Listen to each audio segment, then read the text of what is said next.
Pues bueno, yo soy el doctor Rodrigo de la Cruz, soy residente de segundo año de alergia y mi asesora en esta ocasión fue la doctora Rosibel Guzmán y vamos a ver la sesión de hipersensibilidad a anticonvulsivantes. Entonces, las abreviaturas que usamos el día de hoy son pues en general conocidas. Voy a recalcar únicamente las que no lo son, como el PIFT, que lo usaremos como el test de monofluorescencia de plaquetas, RHS como reacción de hipersensibilidad, y el ETT como prueba de transformación de linfocitos. Fuera de eso, la mayoría ya la hemos usado en sesiones previas. Entonces, como introducción, pues bueno, sabemos que la epilepsia es uno de los problemas neurológicos más importantes que están en el mundo. La OMS menciona que alrededor de 50 millones de personas a nivel mundial padecen de esta enfermedad. La mayoría de ellos son adultos, hasta el 80%, y alrededor de 20% están en edad pediátrica.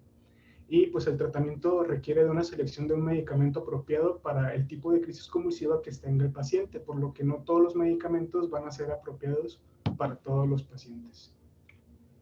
A pesar de que la toxicidad y el potencial riesgo de hipersensibilidad, muchos de los anticonvulsivantes convencionales todavía se utilizan porque estos tienen un costo bajo y son pues efectivos.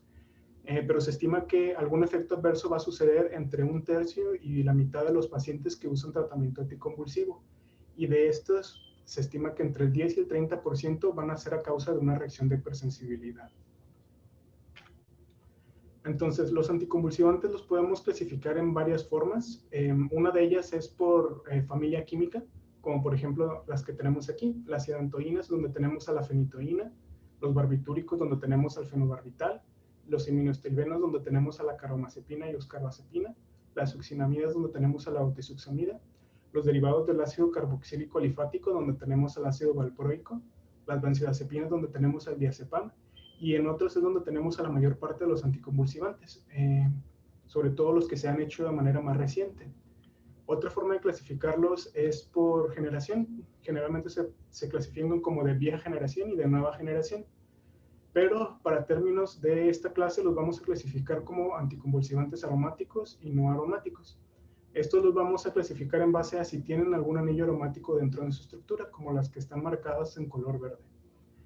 Y aunque tengamos algunas estructuras como por ejemplo la gabapentina, la etosuxamida, el levetiracetam o el topiramato, que tienen estructuras que son anillos, no todos los anillos van a ser aromáticos, por lo que considero que es importante que podamos reconocer un anillo aromático de uno que no lo es. Entonces, le pido una disculpa si a alguien no le gusta mucho la química, pero las siguientes tres diapositivas nos vamos a enfocar únicamente en química orgánica y luego seguiremos con la clase.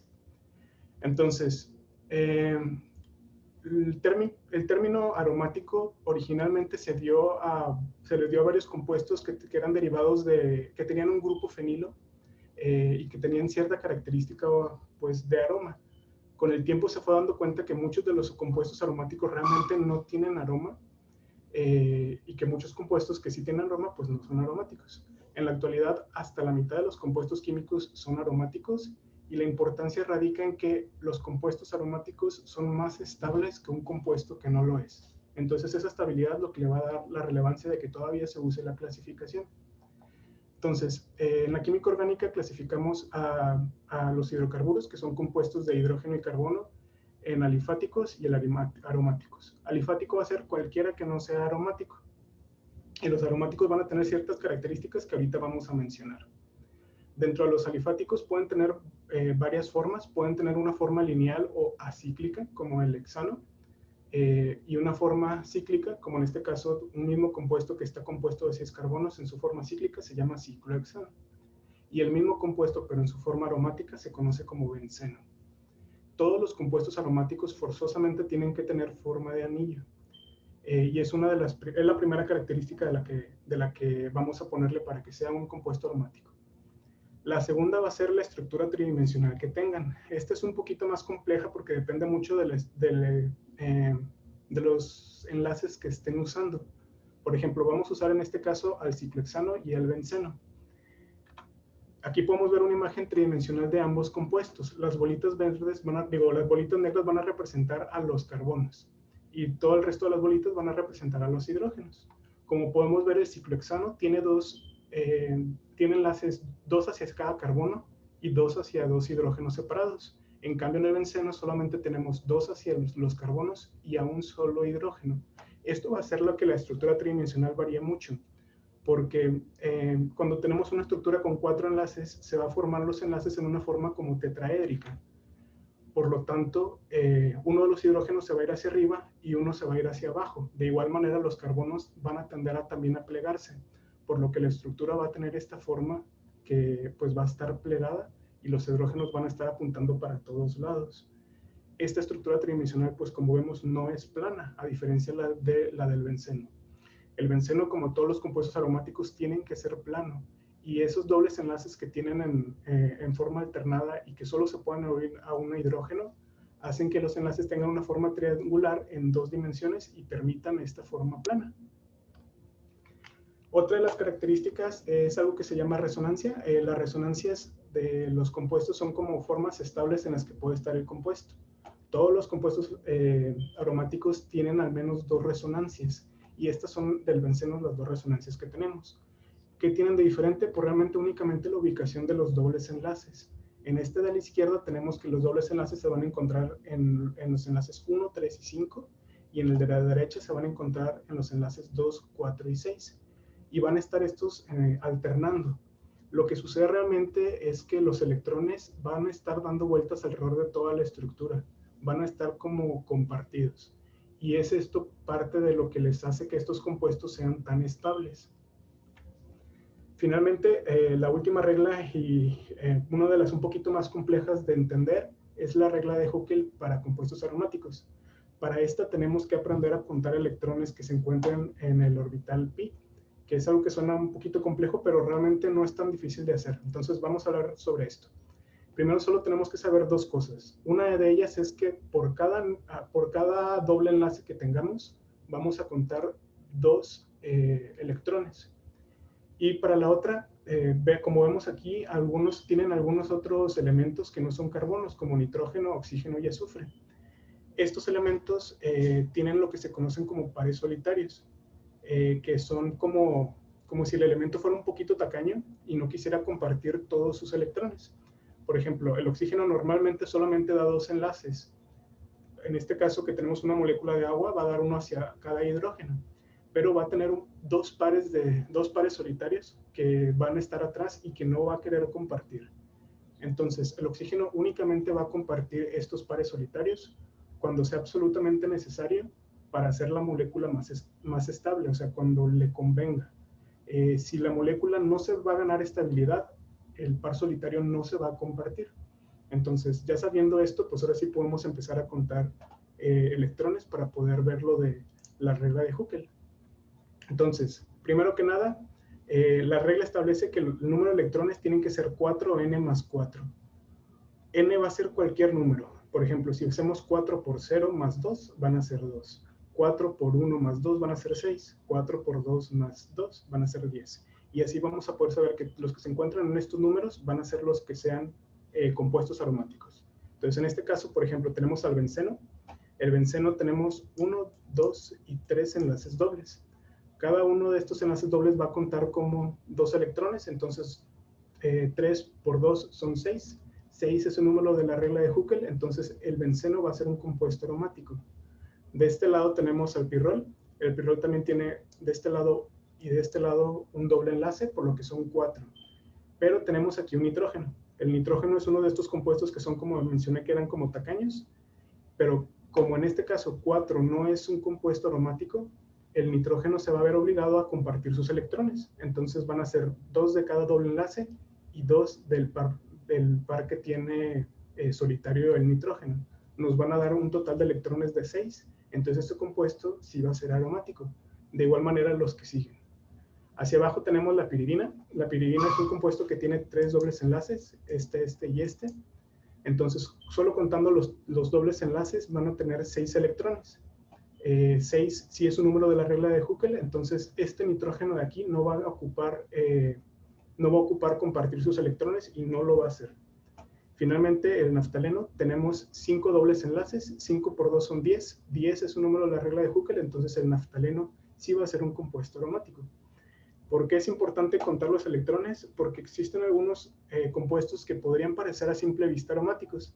De este lado tenemos el ciclooctatreno, que es un compuesto que, como ven, es cíclico, o sea, tiene forma de anillo, tiene dobles enlaces en forma alterna, de hecho como el benceno. Pero cuando contamos los dobles enlaces vemos que son 2, 4, 6 y 8. 8 no es un número de la regla de Huckel, por lo que el ciclooctatreno no va a ser un compuesto aromático. Va a ser algo que se conoce como compuesto antiaromático, que es de hecho menos estable que los compuestos normales. Entonces, pues bueno, ya que podemos identificar de manera rápida, no sé cómo borrar eso. Listo. Ya que sabemos identificar los compuestos aromáticos, vamos ahora sí a mencionar cuáles son. Para los anticonvulsivantes tenemos la carbamazepina, la oxcarbazepina, el fenobarbital, la fenitoína, la lamotrigina, la primidona, el felmamato y la sonizamida. Estos van a ser únicamente los que se consideran aromáticos. El resto van a ser no aromáticos. Bueno, en epidemiología, pues bueno, las reacciones cutáneas adversas son una de las más frecuentes que pasan con el uso de anticonvulsivantes. Y son importantes porque van a ser una causa grande de suspensión del tratamiento y es algo que vamos a tocar un poquito más adelante. Las reacciones cutáneas graves, que aunque no son tan comunes, pueden poner en peligro la vida. Entre ellas tenemos el DRESS, el síndrome de Stevens-Johnson, la anafilolisis epidérmica tóxica, etc. Y pues bueno, entonces, no podemos hablar de epidemiología de anticonvulsivantes y hablar del estudio Euroscar. Este fue un estudio que se hizo sobre varios medicamentos en Europa por un periodo de 4 años. Reclutaron 150 pacientes que tuvieron reacciones de tipo SCAR, reacciones adversas cutáneas graves, y los compararon con 150 controles. Y con esto encontraron 9 medicamentos que se asocian mucho a reacciones de tipo SCAR, de los cuales 4 van a ser anticonvulsivantes: la lamotrigina, la carbamazepina, la fenitoína y el fenobarbital. Pero también están otros medicamentos como por ejemplo la nevirapina, que es un análogo de nucleósido, es un medicamento que se usa para el tratamiento del VIH, el cotrimoxazol, que es una sulfonamida, la sulfasalacina, el aropurinol y los AINES, que son del grupo de los oxicam. Estos 9 medicamentos todos son aromáticos y son los que más se asocian a este tipo de reacciones. En cambio, el ácido valproico, que también en algunos estudios se asocia a este tipo de reacciones, en el estudio Euroscar no se asoció como monoterapia a reacciones adversas cutáneas graves. En esta tabla tenemos los efectos adversos más comunes cuando damos medicamentos anticonvulsivos. Este fue un estudio que únicamente usó levetiracetam y carbamazepina. Como podemos ver, las reacciones cutáneas no fueron tan frecuentes, de hecho fueron de las menos frecuentes para ambos grupos. Pero si vemos la tabla de un lado y vemos los síntomas que hicieron que los pacientes descontinuaran el tratamiento, vemos que para el levetiracetam pues fue importante, pero para la carbamazepina fue la causa más importante que hubo suspensión del tratamiento. Y de aquí la importancia de estas reacciones. Este es otro estudio que se hizo únicamente en la población pediátrica, que también buscó pues, las reacciones de hipersensibilidad. Encontraron ellos que los pacientes que se encontraban en politerapia tenían más riesgo de tener reacciones de hipersensibilidad a medicamentos. Y de los 180 pacientes que incluyeron en su estudio, que fue un estudio que duró más o menos 3 años, 11 tuvieron reacciones que se pueden clasificar como si hubieran sido de hipersensibilidad, que tuvieron algún efecto cutáneo, que son estas que marqué en verde, de las cuales 9 fueron únicamente rash, que describen como maculopapular, y 2 son Stevens-Johnson. Cuando vemos los pacientes que suspendieron el tratamiento, de esos 11, 8 pacientes suspendieron el tratamiento, de un 23 total de pacientes que lo suspendieron, por lo que el 35 de los pacientes que suspendieron tratamiento fue a causa de una reacción de hipersensibilidad. Y como vemos aquí, los medicamentos que se atribuyeron a esto fueron carbamazepina, lamotrigina, fenitoína y fenobarbital. Entonces, los anticonvulsivantes tienen la característica de que pueden tener cualquiera de los tipos de reacciones de hipersensibilidad que existen. Pueden tener tanto reacción tipo 1 como alérgica, tipo 2 mediadas por anticuerpos, tipo 3 de complejos inmunes y tipo 4 de reacciones tardías. Esta es una tabla que viene en el icon, que nos divide las reacciones de hipersensibilidad y que nos da una segunda división de la hipersensibilidad tipo 4. La divide en otros 4 tipos, que son de la A a la B, de las cuales de la B a la C a la D van a ser reacciones de hipersensibilidad a medicamentos.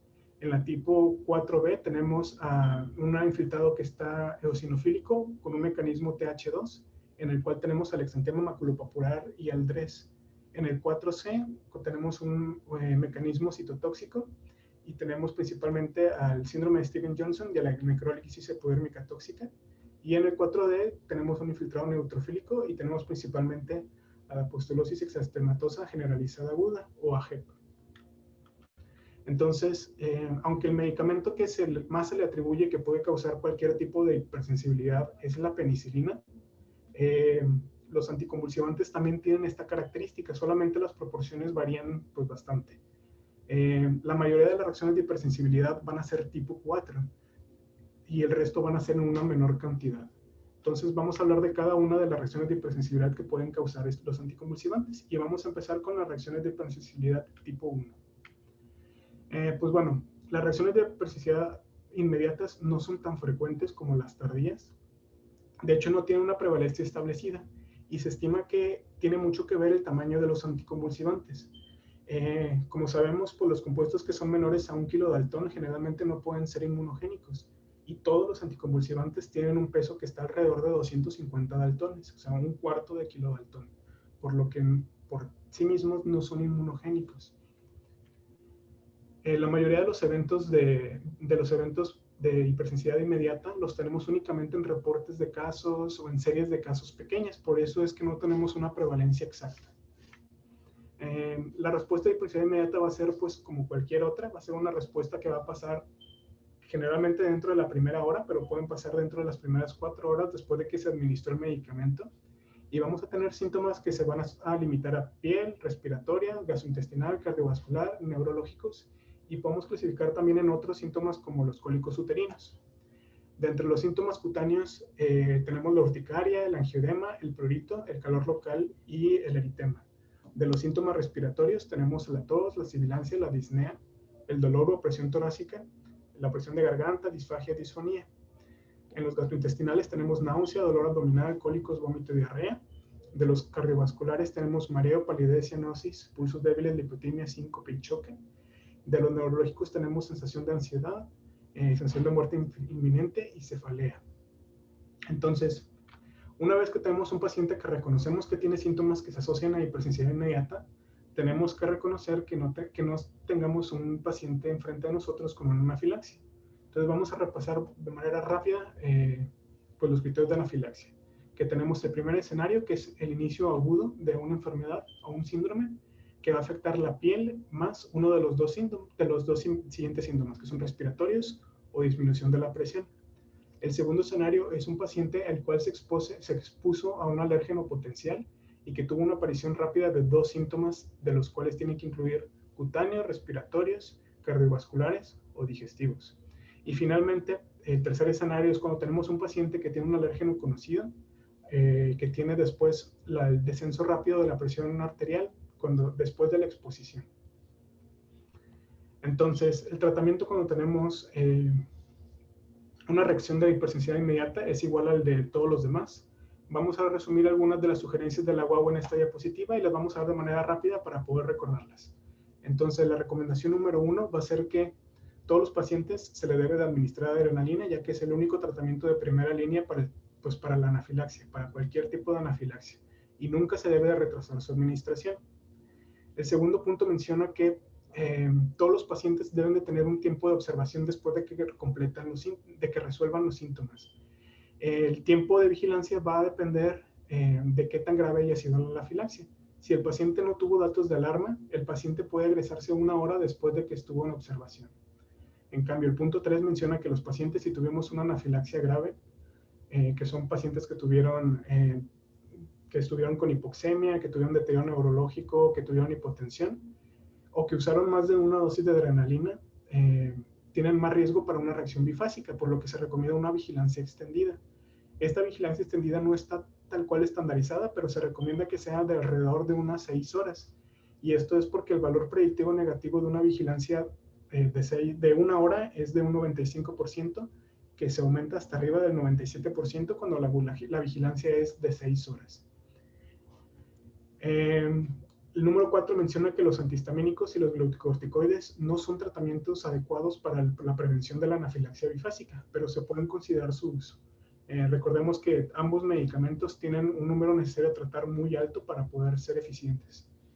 Y el número 5 es que los pacientes siempre deben de recibir educación para prevenir y para tratar de manera adecuada estos eventos. Entonces ahora vamos a pasar a las reacciones de hipersensibilidad tipo 2 y 3.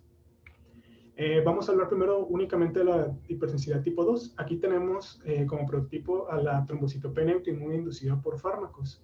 Esta es una enfermedad que es un poquito compleja, pero que sí se produce por anticonvulsivantes. Entonces vamos a hablar de lo que pasa. Como habíamos mencionado, los anticonvulsivantes son moléculas muy pequeñas y que no son inmunogénicas por sí solas. Va a suceder algo similar a lo que pasa con los aptenos. Recordemos que un apteno es una molécula pequeña, generalmente menor a 1 kilodaltón, que se une covalentemente a otra molécula y que la hace inmunogénica. Pero lo que pasa en este caso es algo un poquito diferente. Se denomina anticuerpos dependientes de fármacos, o epítopos conformacionales o epítopos compuestos. Lo que sucede es que cuando tenemos una exposición por mucho tiempo a un medicamento en su forma soluble, este va a empezar a interactuar con moléculas del cuerpo de manera no covalente y va a empezar a modificar la forma tridimensional que tiene la molécula. En el caso de la trombocitopenia inducida por fármacos, va a modificar la estructura de las glucoproteínas de la superficie y las va a hacer inmunogénicas.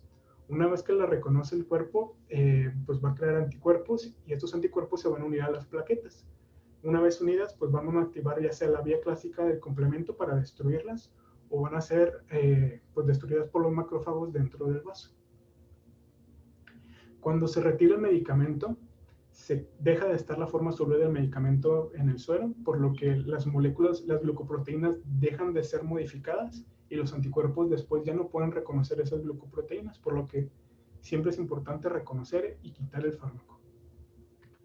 Entonces, como resumen de esta enfermedad, la trombocitopenia autoinmune inducida por fármacos es una enfermedad que sí es relativamente común. Existe una creación de anticuerpos que se unen a glicoproteínas de las plaquetas en presencia de un fármaco por un proceso que se llama dependientes de epítopos compuestos o epítopos conformacionales.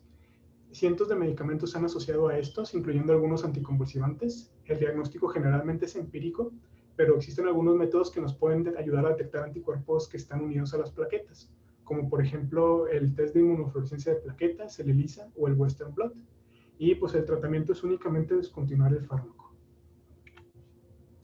En el caso de hipersensibilidad tipo 2 y 3, tenemos el lupus inducido por fármacos y vamos a hablar un poquito de esto. Esta es una enfermedad que no tiene una definición muy clara, de hecho tampoco tiene criterios diagnósticos definitivos. Existen más de 100 medicamentos que se asocian a esta enfermedad. Entre 15 y 30,000 pacientes por año en Estados Unidos nada más tienen esta enfermedad y usualmente se asocia a la presencia de anticuerpos antinucleares y antihistona. Existen medicamentos que se asocian a riesgo alto, a riesgo bajo y a riesgo muy bajo. En cuanto a los de riesgo alto, ninguno es anticonvulsivante, únicamente tenemos dos, la procainamida y la hidralazina. Pero los medicamentos de riesgo bajo sí tenemos anticonvulsivantes como la carbamazepina, y los de riesgo muy bajo tenemos otro grupo más grande de anticonvulsivantes como la etozoxamida, la fenitoína, la eprimidona, el trimetadona, el ácido valproico y el clobazam. Entonces, lo que pasa en el lupus inducido por fármaco, pues lo vamos a resumir aquí en esta imagen. Una vez que tenemos el medicamento, este puede ser de manera directa o por medio de un metabolito, va a hacer que se pierda la tolerancia central en el timo. Esto va a hacer que haya un aumento de células autorreactivas periféricas. También el medicamento va a hacer que se pierda la metilación del ADN, lo cual va a activar a las células T, principalmente las células autorreactivas. Otra cosa que va a causar el medicamento de manera directa va a ser citotoxicidad. Va a hacer que haya pues, muerte celular y aumento de componentes celulares libres. Estos componentes celulares se van a identificar por células dendríticas inmaduras que van a diferenciar de células presentadoras de antígeno y van a presentar su antígeno, los cuales van a inducir a estas células T reactivas a que activen a los linfocitos B y produzcan células plasmáticas productoras de autoanticuerpos. Estos autoanticuerpos después van a formar complejos inmunes, los cuales van a ser detectados por varias células y van a cambiar el perfil de citocinas a un perfil proinflamatorio. También los macrófagos se van a ver afectados por el medicamento y por los complejos inmunes y van a perder un poco de su actividad y va a hacer que se empiece a depositar estos complejos inmunes. Y finalmente los neutrófilos van a ser activados por los complejos inmunes, van a tener un aumento de las especies reactivas de oxígeno, los cuales van a causar más otoxicidad y van a hacer con esto perpetuar el ciclo. Entonces, no existen, como mencioné, criterios bien establecidos de diagnósticos. Los que se usan más son los que propone Brokers en el 2007, que son estos 4. Que haya una exposición previa, continua y suficiente a un fármaco para poder desarrollar el desorden. Generalmente se toma como suficiente cuando es de 1 mes. Que tenga al menos una característica de lupus, que no tenga manifestaciones de lupus o de autoinmunidad antes de que se haya administrado el fármaco y que se resuelva la enfermedad semanas o meses después de que se suspenda el tratamiento. También existen algunos pues datos clínicos que nos pueden sugerir un poquito más una enfermedad u otra. Marqué de color azul las que nos pueden sugerir más una lupus inducida por fármacos, que son que tengamos púrpura, que tengamos pápulas eritematosas, anticuerpos antihistonas o que tengamos anticuerpos contra ADN desnaturalizado o de cadena simple. Y en rojo marqué los que están un poquito más para lupus eritematoso sistémico, que son fiebre, serositis, rash malar, alopecia, lesiones discoides, úlceras orales, linfadenopatías, manifestaciones en sistema nervioso central y manifestaciones renales, anticuerpos ADN de doble cadena y que tengamos reducción del complemento. Pero de todos modos estos no son específicos y la parte más importante es que al suspender el tratamiento, después de unos meses se quite la enfermedad. Por lo que es muy importante identificar siempre este medicamento causante. Y pues bueno, el resto del tratamiento debe ser igual a cualquier otro paciente que tenga lupus, por lo que no vamos a meternos mucho en eso en la clase del día de hoy. Ahora vamos a ver a la reacción de hiperciliar tipo 4, donde vamos a estar un poquito más de tiempo. El mecanismo exacto que causa esto se desconoce pues de manera precisa. Lo que sí sabemos es que la estructura, como mencioné, de los anticonvulsivantes no debería ser muy inmunogénica. Lo que se piensa es que los anticonvulsivantes contienen anillos aromáticos que pueden formar intermediarios químicos, que pueden interactuar después con otras moléculas y hacerlas inmunogénicas. En el caso de los anticonvulsivantes aromáticos, se piensa que el grupo fenilo, que es este que tenemos acá, bueno, se sabe que este puede interactuar con el citocromo y se puede oxidar y formar algo que se llama óxido de areno. A diferencia del grupo fenilo, que es aromático y que, como mencioné, es muy estable, el óxido de areno es sumamente inestable y este puede interactuar pues, de muchas maneras contra diferentes moléculas y modificarlas. Y puede también causar de manera directa citotoxicidad. El único problema es que no se han podido detectar intermediarios ni óxido de areno pues en orina de pacientes. Pero esto es de cierta manera esperado, ya que como es una estructura que es muy inestable, rápidamente cambia a otra molécula. Y pues bueno, las manifestaciones, el grupo de manifestaciones que vamos a tener van a ser las que marqué aquí, de la hipersensibilidad tardía, van a ser el exantema maculopapular, el exantema fijo por medicamentos, el exantema flexural intravertiginoso simétrico relacionado a drogas, la pustulosis eczematosa generalizada aguda, el síndrome de Stevens-Johnson o necrólisis epidérmica tóxica y el rash cutáneo con eosinofilia y síntomas sistémicos o DRES. Todos estos pueden pasar con cualquier anticonvulsivante, pero los típicos que pasan son el rash maculopapular y el síndrome de Stevens-Johnson y necrólisis epidérmica tóxica y el DRES. Y los medicamentos que más las causan van a ser la fenitoína, fenobarbital, carbamazepina y la motrigina. Entonces vamos a ver algunos estudios que hablan un poquito de la prevalencia por anticonvulsivante. En este estudio se estudiaron los medicamentos que más causan estas enfermedades y encontraron que el medicamento que más lo causó fue el fenobarbital con un 70% y la manifestación que más se causó fue el rash maculopapular. seguido por la eritrodermia. En este otro estudio que se publicó en la revista JACI hace un par de años, vemos que el uso de anticonvulsivos aromáticos va a aumentar va a tener una razón de probabilidad de 5.9 en comparación con el usar un anticonvulsivo que no sea aromático. Y esto con un intervalo de confianza 95 de 2.1 a 15.8. Entre otras cosas que se consideran factores de riesgo para los anticonvulsivos están la edad. La población pediátrica es más susceptible a reacciones de hipersensibilidad que los adultos. Específicamente los pacientes menores de 5 años tienen 3 a 5 veces más riesgo de desarrollar SCAR. Y de todos los medicamentos, la lamotrigina es la que más se asocia, que puede ser hasta 10 veces más común en niños. También sabemos que existen ciertas asociaciones entre infecciones virales, específicamente por la familia del virus herpes, pero no sabemos muy bien si es que el virus herpes predispone las reacciones de hipersensibilidad tardía o las reacciones de hipersensibilidad tardía predisponen que se reactive el herpes. Seguramente es un poquito más de lo segundo, pero todavía al momento no está muy claro. Algunos factores de riesgo también van a ser dependientes de cómo se administra el fármaco. Aparte de la que ya mencionamos, que es de la politerapia, vamos a tener que tengamos una dosis de inicio alta, un aumento rápido de dosis y que se están usando otros medicamentos al mismo tiempo que se interactúen con el citocromo, como son otros anticonvulsivantes, antifúngicos o macrólidos. También existen algunos factores de riesgo genéticos, principalmente asociados al HLA.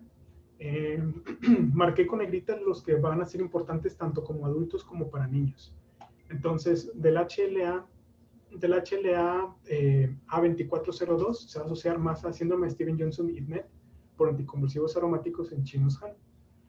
También en esta población de chinos Han tenemos al HLA B1502, en el que tenemos todo síndrome de Stevens-Johnson y necrosis epidérmica tóxica por carbamazepina, anticonvulsivos aromáticos y oxcarbazepina.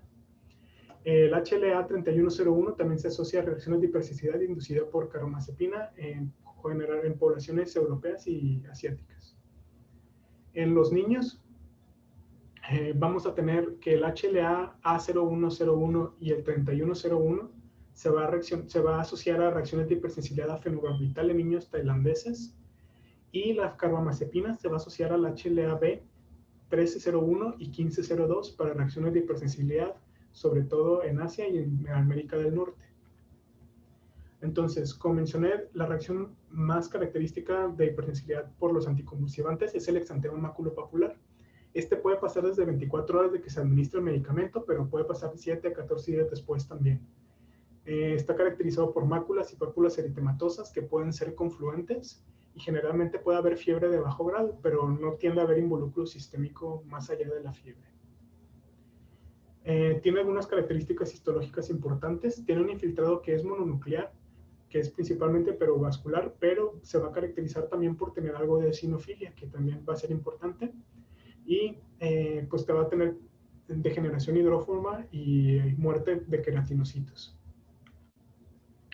Pasando a las reacciones adversas cutáneas graves, hay que recordar que se asocian principalmente a 4 medicamentos, como ya vimos, a la lamotrigina, carbamazepina, fenitoína y fenobarbital. Este estudio que hizo la FDA en el 2018, ellos estudiaron por un periodo de 4 años a pacientes que estuvieran con cualquier medicamento anticonvulsivante, que son todos estos que están de este lado, y tuvieron 198 reportes de efectos adversos. De estos, marqué para hacerlo un poquito más fácil de identificar. Los que tienen números más importantes los marqué con una flecha verde, que son la carbamazepina, la lamotrigina y la fenitoína. Pero los que tenían números que tenían una razón de posibilidad alta y un número absoluto alto, los marqué también de color verde, como en este caso está el ácido valproico. Y marqué de color amarillo los medicamentos que no tenían un número absoluto de pacientes positivo, pero que la razón de posibilidad sí era muy alta, como podemos ver en el clonazepam, en la rufinamida y en la zonisamida. En las conclusiones de este artículo nos mencionan que más del 90% de las reacciones de hipersensibilidad ocurren dentro de los primeros 2 meses de que inició el tratamiento. Los fármacos más relevantes fueron los que ya mencionamos, carbamazepina, lamotrigina y fenitoína, y que en este caso el fenobarbital no se asoció a ninguna reacción de hipersensibilidad. Los autores mencionan que una posibilidad importante de esto es que pues el fenobarbital en Estados Unidos se está usando cada vez más, por lo que es posible que esto sea la causa de que no se haya detectado. Pasando a otro estudio que se publicó el año pasado, este se hizo en Japón y se hizo por un periodo de 13 años. Ellos reportaron 4.805 efectos adversos por anticonvulsivantes, y de los cuales la mitad eran rash cutáneos, 1.705 eran síndrome de Stevens-Johnson y 229 eran necrólisis epidérmica tóxica. Hice lo mismo con los colores para poder identificarlos. Los que fueron más relevantes fueron la carbamazepina, el ácido valproico en esta ocasión y la lamotrigina, pero también fueron importantes el fenobarbital y la fenitoína. Y de color amarillo, o sea, los pacientes que no tenían un número absoluto muy grande, pero sí tenían una razón de probabilidad muy alta, vuelve a aparecer la zonisamida, lo que nos hace pensar que este medicamento no aparece en nosotros, probablemente porque no se usa tanto, pero si se usara de una manera más habitual, es posible que lo viéramos con mucha más frecuencia. En cuanto a las recomendaciones específicas para los anticonvulsivantes, me basé en lo que mencionan las guías británicas de Stevens-Johnson y necrólisis epidérmica tóxica, que se hicieron en el 2018 para los pediátricos y en el 2016 para los adultos. Ellos mencionan que cuando se identifica un anticonvulsivo o un antibiótico, que son los que con más frecuencia causan estas reacciones, se debe de retirar tan pronto como sepamos que se está usando. Y específicamente para estas dos enfermedades, las pruebas de parche no van a ser muy útiles porque van a tener resultados muy variables y la sensibilidad puede ser tan baja como del 0%. Ahora, pasando al DRES. Para el DRES, los medicamentos que van a ser de riesgo van a ser los mismos: carbamazepina, fenitoína, lamotrigina y fenobarbital, pero estos van a tener una característica adicional. La carbamazepina y la fenitoína van a tener un aumento de riesgo a daño a órganos internos. La carbamazepina específicamente para daño renal y la fenitoína específicamente para daño hepático, por los que los tenemos que considerar cuando veamos un DRES por estos medicamentos. El diagnóstico para la mayoría de las reacciones de hipersensibilidad tardía es clínico, pero nos podemos ayudar en apoyos en pruebas diagnósticas como las pruebas de parche, que van a ser útiles para la mayoría de las reacciones. Para esto vamos a sacar esta imagen que se publicó en un artículo del año pasado que menciona sobre el uso de las pruebas para las pruebas a medicamentos. Pues. En la primera parte de la tabla vamos a ver los medicamentos que se asocian a reacciones cutáneas leves, en el cual las pruebas de parche son útiles para todas y las pruebas de provocación también son útiles para la mayoría. En cambio, las pruebas para las reacciones cutáneas graves no van a ser útiles para todas, únicamente van a ser útiles para la JEP y para el DRES. Como mencionamos, el Stevens-Johnson y necrosis epidérmica tóxica va a tener una sensibilidad muy baja, por lo que aquí puede ser no tan útil hacer las pruebas de parche. El resto de las pruebas, como pruebas de prick, intradérmicas y provocación, van a estar contraindicadas en los pacientes que tengan una reacción cutánea grave. Ahora, pasando a reactividad cruzada, pues bueno, ya para estas alturas de la clase, pues para sorpresa de nadie, los más importantes son carbamazepina, fenitoína, lamotrigina y en cierta medida también el fenobarbital. Antes de seguir hablando de reactividad cruzada, me gustaría hablar un poquito de algo que menciona el doctor Romano en un artículo que publicó en el 2006. Fue algo que habla específicamente para los anticonvulsivos aromáticos y la reactividad cruzada. Si somos muy estrictos en el término reactividad cruzada, pues nos quiere decir que tengamos una reacción de hipersensibilidad hacia un medicamento, bueno, hacia algo a lo que nunca hemos estado expuestos, ya que nos encontramos sensibilizados a otro compuesto que tiene una estructura química similar. Por lo tanto, se reconoce el epítopo de manera como accidental. Eso es estrictamente lo que pasa en una reactividad cruzada. Pero el doctor Romano menciona que esto no está lejos de ser lo que pasa con los anticonvulsivantes, porque como mencionamos, el anticonvulsivante tal cual no es inmunogénico. Y lo que va a estar haciendo va a ser alterar moléculas endógenas y hacerlas cambiar su forma tridimensional y hacerlas inmunogénicas. Por lo que no sabemos si es una reactividad cruzada verdadera lo que está sucediendo o solamente tenemos una predisposición a detectar este tipo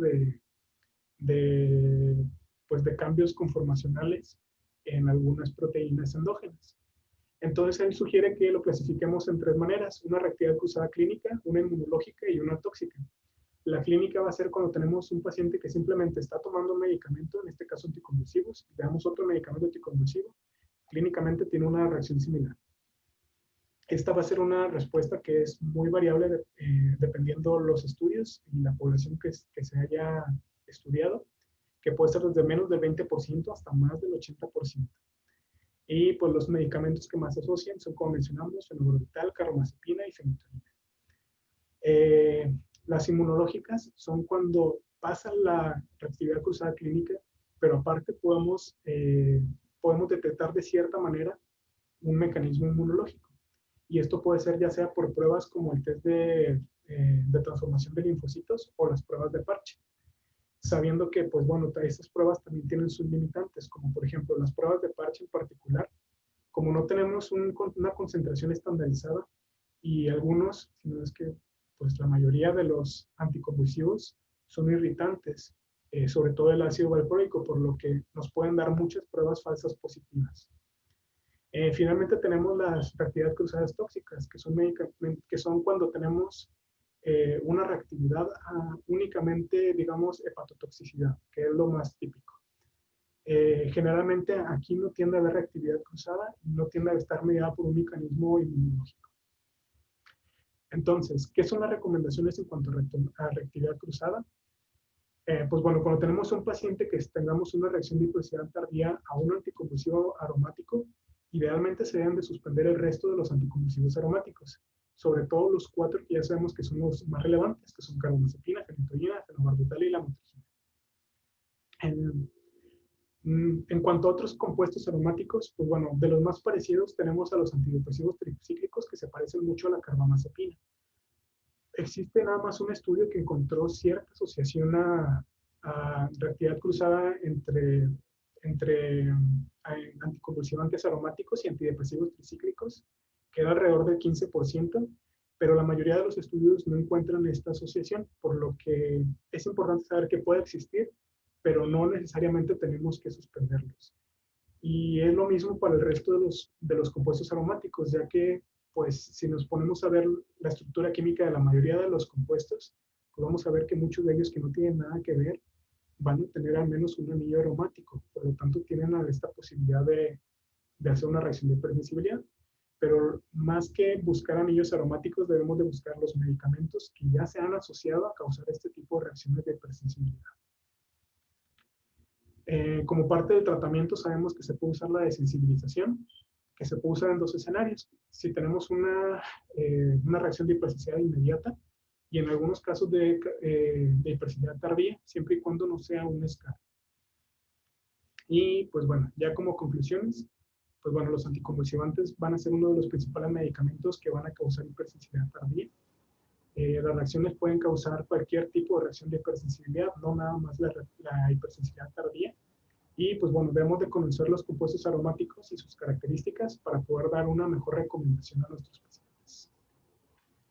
Y pues bueno, finalmente quería pues invitarlos también a la reunión número 33 de nuestro Congreso Highlights, que va a ser el 9 y 10 de octubre. Y pues sería todo.